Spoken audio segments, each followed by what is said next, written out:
Hey, it's Mr. Shrum, and I am back to finish up the wave behaviors tutorial. And we talked about waves in one dimension. Now we're going to add another dimension.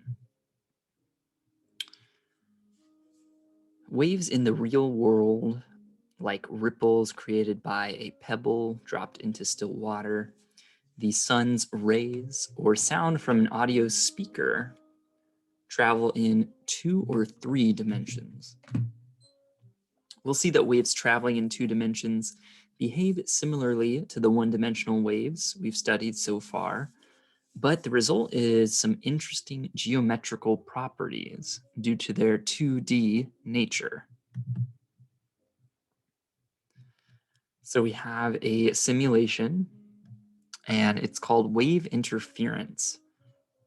And we're going to explore the behavior of 2-dimensional waves when they encounter a boundary. We have 3 tabs: water, sound, and light. So for this first activity, we're going to use the water tab, but feel free to explore the other tabs as well. Light areas represent places where the water is high at a crest, and then dark areas represent low points, troughs. The water drops should already be dripping from the faucet. You can increase their frequency by using the frequency slider. Zoom in on the sink by clicking the green plus sign in the upper right corner of the sink. Using the controls on the far right, you can add measuring tools, add another faucet, click 2 drips, and then insert a single slit or 2-slit barrier. So there's one faucet, no barriers. What do you observe when water drops fall into the water below? Let's see. Click that.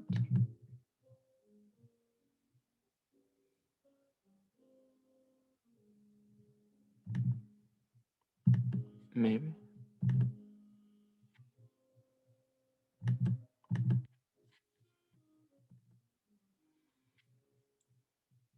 All right. Well, we'll come back to that. I'll give you the answers. Part A, when a drop falls into the water, a circular wave is created. As this wave moves forward in the medium, new circular waves are created by the continuously falling water drops. And this continuous creation of circular waves creates a pattern of equally spaced concentric circles in the medium. What happens when you increase the frequency? More waves are created in a given amount of time. The wavelength is shorter. Now add a wall in the medium by clicking the Add Wall button. First, retain the wall as it appears when you click the Add Wall button. Then use the dots at the end of the wall to change the position of the wall. Knowing what you do about waves in one dimension, describe what is happening to the waves in the sink with the wall put in place.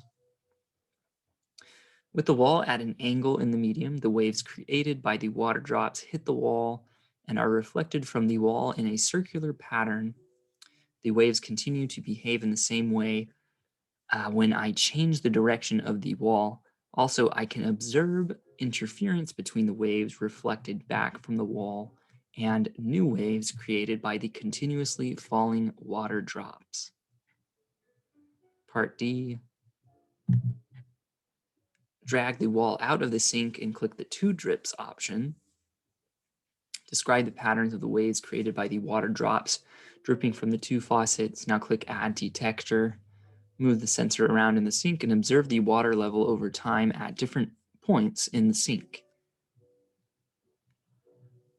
And for that, we have the waves created by water dripping from the 2 faucets create a pattern of 2 sets of concentric waves. These waves keep interfering with each other, creating a pattern of alternating dark and light patches for troughs and crests. There are also several noticeable gray lines that radiate away from the faucets. They never get bright or dark. They just stay a certain gray color. Detector measurements show that the water stays flat there at the resting height of the water. I suspect that the bright and dark areas are places where there's constructive interference, making troughs deeper and crests higher. The gray areas are essentially flat places in the water. They can only result from destructive interference when troughs and crests continually overlap, keeping the water flat. Part E, it tells you to go back to the one slit in the barrier option. Move it backward and forward until you can observe what's happening on both sides clearly. Describe the behaviors of the waves as they approach and either hit the barrier or pass through the slit. When one slit barrier is inserted in the medium, some of the waves reflect off the wall of the barrier and create an interference pattern of ripples, just as in the case of the wall. Some of the wave travels through the slit to the other side of the barrier. The waves that move to the other side of the barrier continue to move forward but bend slightly around the corners of the barrier. It almost looks like there's a separate drip source at the slit position. The waves form concentric circles from the slit position. Describe the behavior when a two-slit barrier is inserted. You can use the detector to check the amplitude of the waves at any point. When the waves move through the two slits, they bend at the corners of both slits. Again, it looks almost like there is a new drip source at each slit. These curved wave patterns then interfere with each other, creating an interference pattern. Once again, there are places where the wave amplitude is always high and other places where the water is hardly moving at all. And lastly, next to lastly, penultimate.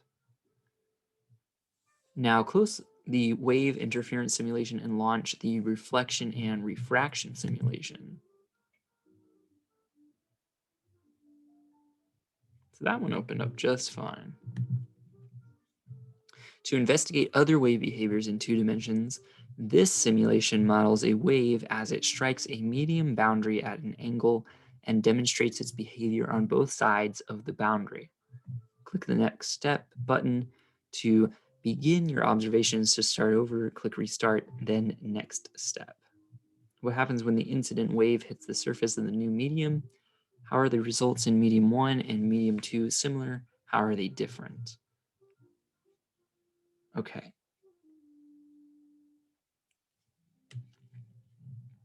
Let's see.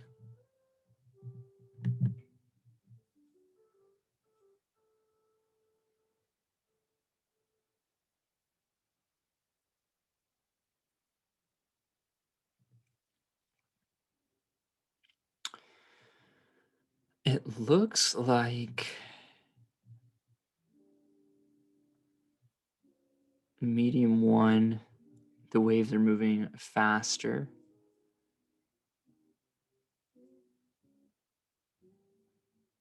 Certainly faster. Let's see. When the wave hits the surface of the new medium, every point on the new medium surface acts as a source of disturbance in the medium. At each point, a reflected wave bounces back into medium 1, and a transmitted wave goes into medium 2. The difference is that waves travel more slowly in medium 2, so the wavelengths are closer together. Let's go back and see if we can.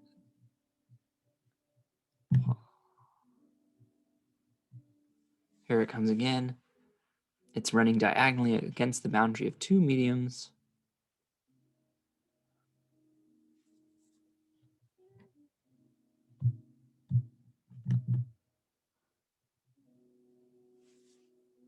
Here we go. Sorry about that. So wham. There's one being reflected, and then one transmits. These waves are closer together in medium 2 than it is in medium 1.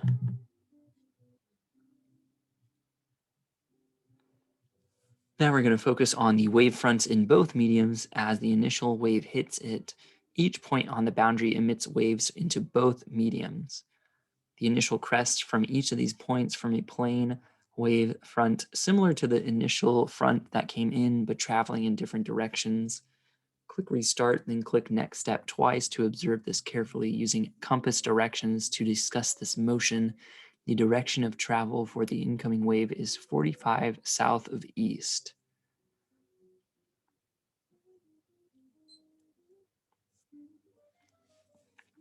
Okay.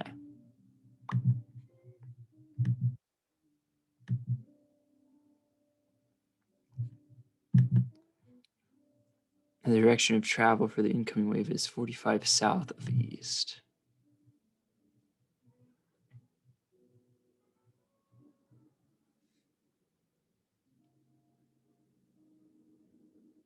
Yeah.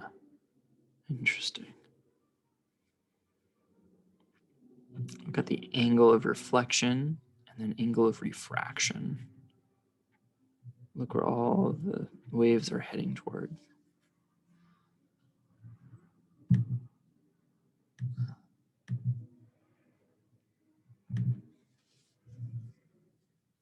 With that information, estimate the direction of motion for the reflected wave moving back into medium 1. Also estimate the direction of motion for the transmitted wave traveling into medium 2. The reflected wave seems to be bouncing back into medium 1 at an angle of about 45 degrees north of east.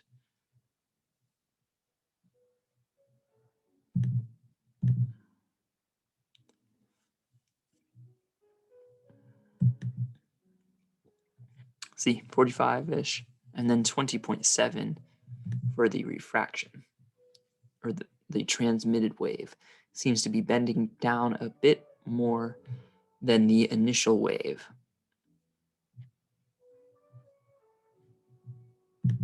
Okay, wow, it was like a long activity, but you observe the behavior of water waves from a point source. You saw that when water drips from the faucet into a sink, it generates concentric waves that spread outward from the point of propagation. This is the point at which energy is added to the medium. Keep in mind that all waves traveling in 2 dimensions from a stationary point source form a series of concentric circles, just like the water ripples in the simulation. In the simulation, when you added a wall to the medium, the ripples hit the wall and started traveling backwards. So we can conclude that waves moving in 2 dimensions are reflected from a boundary, just like one-dimensional waves.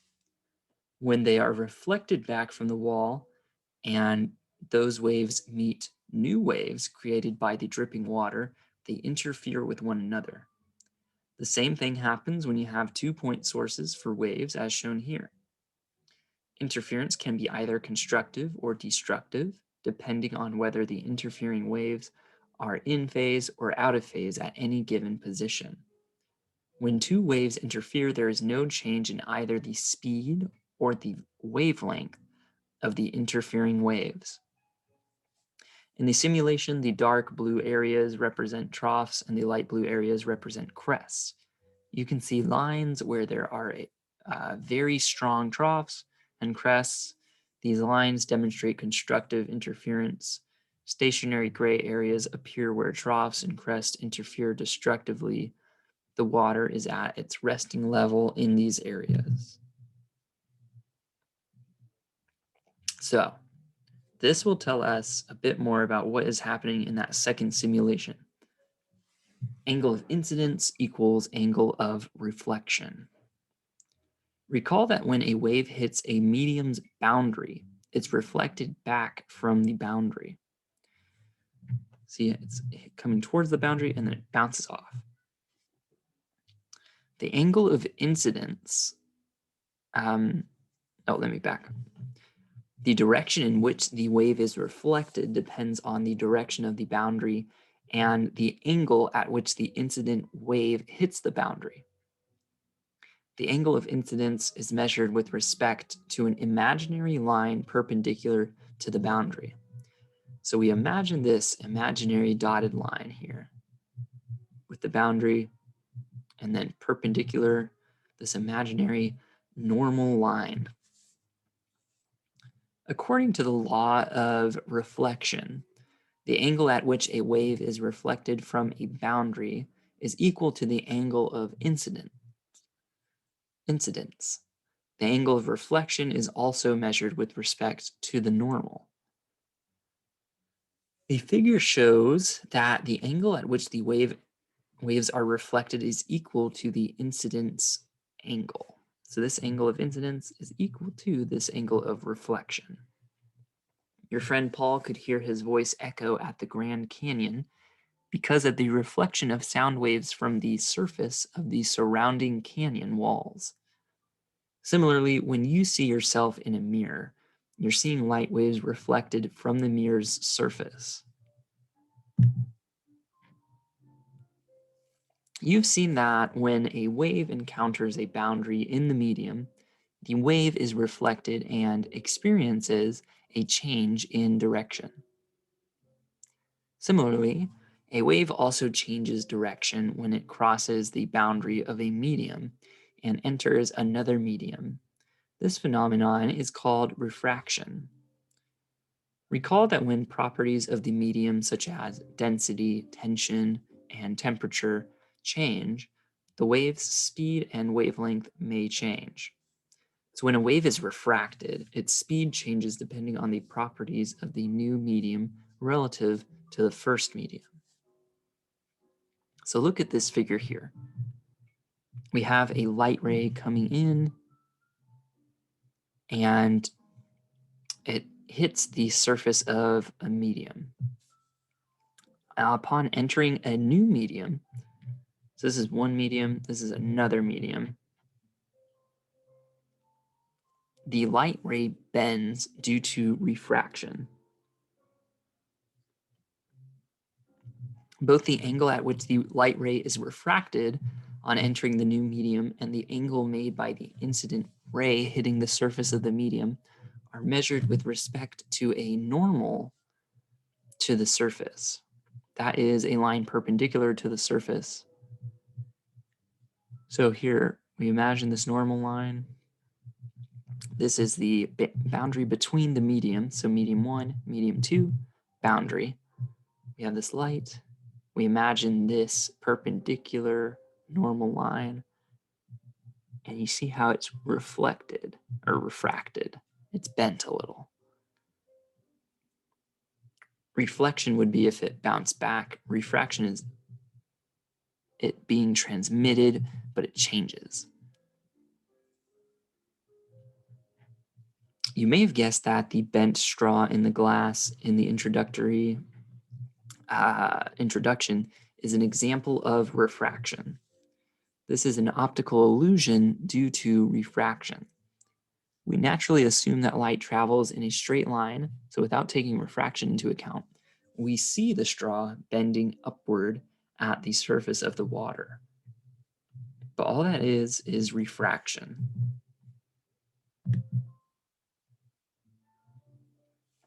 The Dutch physicist Christian Huygens, let's see.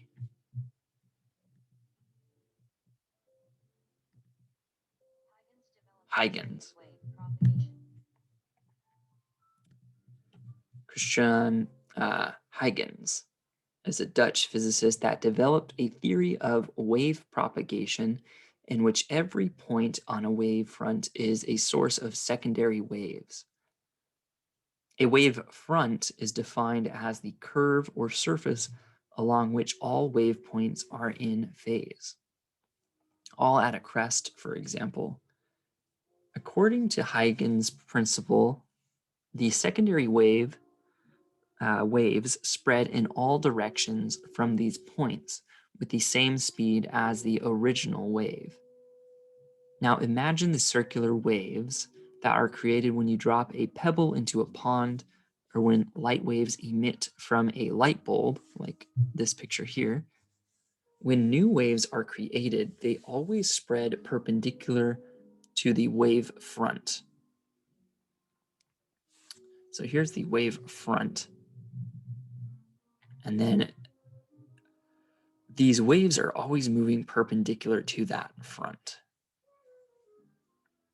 The new waves created by these secondary wave fronts act as a further source of disturbance in the medium.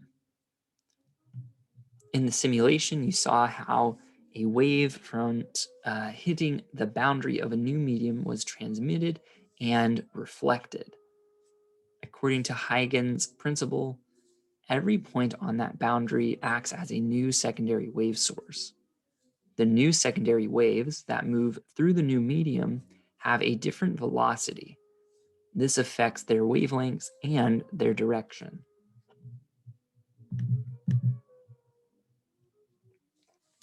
You've seen that when waves travel through one medium into another medium, some waves are reflected while some are refracted. However, when waves encounter a barrier in the same medium, they bend at the surface of the barrier. This phenomenon is called diffraction. Diffraction occurs when waves bend while traveling around the corners of the barrier or through an aperture in the barrier. In the simulation, you saw that when a barrier with two slits is inserted in front of the wave source, the waves bend along the corners of the slits. When the waves bend along a barrier, they create a disturbance on the other side of the barrier, too. Diffraction occurs in all types of waves. Ocean waves, for example, bend around rocks and other obstacles in their paths. When the waves bend around obstacles, they also create a disturbance behind these objects. Similarly, you can hear your friend's voice even when he calls you from behind a tree or a wall because of diffraction of the sound waves. Okay, another checkpoint question. A light ray is incident on a mirror at an angle theta with respect to the normal. What is the direction of the reflected ray?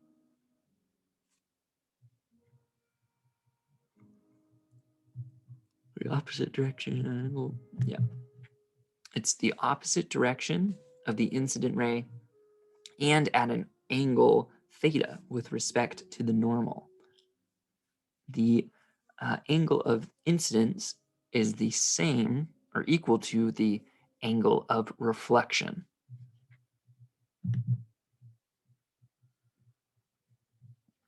So there's a little video here.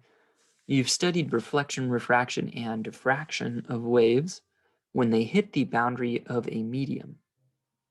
This video shows you examples of reflection and refraction of light and how these barriers affect everything from birds catching fish to telecommunications cables. Light waves travel in a straight line, so whenever you send light waves through a small opening or aperture, you get a straight, thin beam of light. You can see this phenomenon when sunlight enters into a dark room through a narrow slit in the window or at a concert hall where narrow beams of colored light are directed into the audience.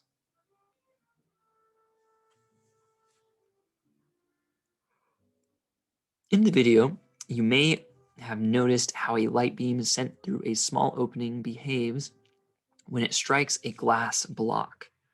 The light beam bends upon entering the glass, while some of the light is reflected. You can see that the light beam bends bends again upon emerging from the glass.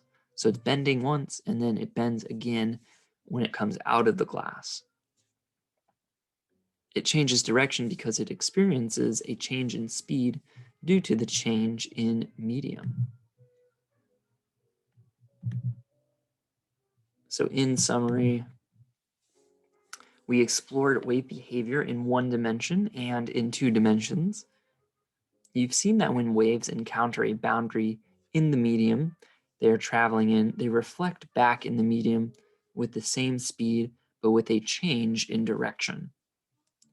When waves hit the boundary of a new medium in which they can travel, they are partially reflected back into the original medium and partially transmitted into the new medium. If a wave is reflected back from the surface of a boundary that cannot transmit the wave, such as when a wave or a wave on a spring hits a fixed end, the wave is inverted or turned upside down.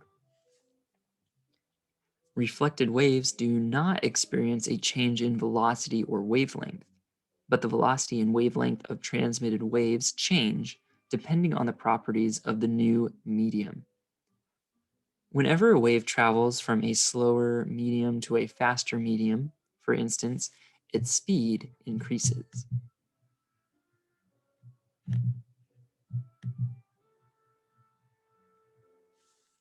And then we talked about the interference of two waves traveling toward each other. It can be constructive if it's in phase, destructive if it's out of phase. We talked about superposition, and that's about it. Hi.